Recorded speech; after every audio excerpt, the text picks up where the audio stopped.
Thank you, Mr. Chairman, and thank each of you for being here. I'm going to jump right into this since we have had a long afternoon or a long morning. Dr. Ippolito, excuse me, I'm from the South. We take a little bit longer to get those many syllables out. But Doc, in your opinion, you know, if HR 3 goes into effect, are you going to see higher or lower revenues coming into those companies that are doing R&D and development of drugs?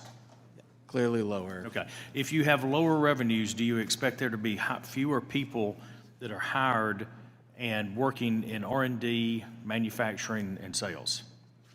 Yeah. Okay. Yes. If that is the case, do you see a lower output, or do you think that there potentially, as a result of this, could be shortages of drugs or harder access to drugs, particularly in rural areas of America? The access question in the short term, I wouldn't worry as much about. The access question that is the one that really matters, I think, is the longer term access question, which is so real concern that we have that is we've seen time and time again that access in rural America, when we see these larger programs, gets hurt.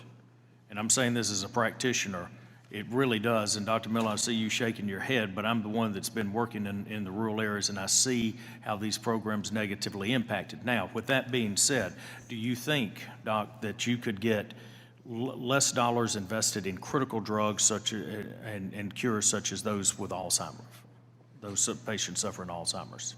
Yeah, I mean, directionally, I think the answer is clear. Okay. If you invent a cure for Alzheimer's, you're going to get rate setting. If a family, if we do not find a cure for Alzheimer's or treatment for it, what is the financial impact on a family?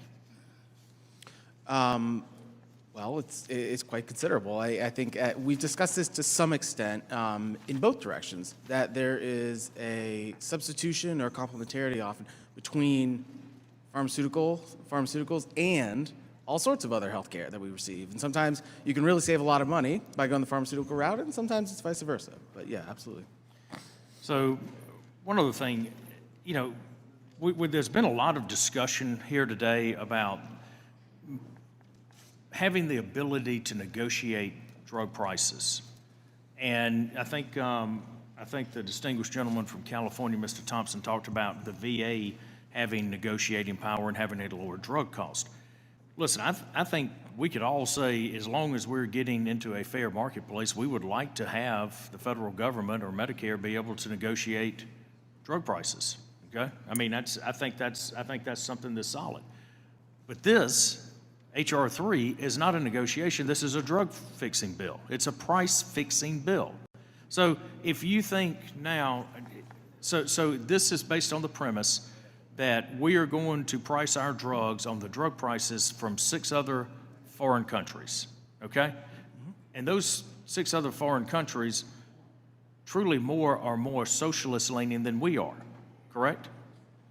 How would you determine that going forward? Is this metric set? Does it evolve? I mean, listen, the U.S. is a very different marketplace than, say, a country maybe in Asia or Europe.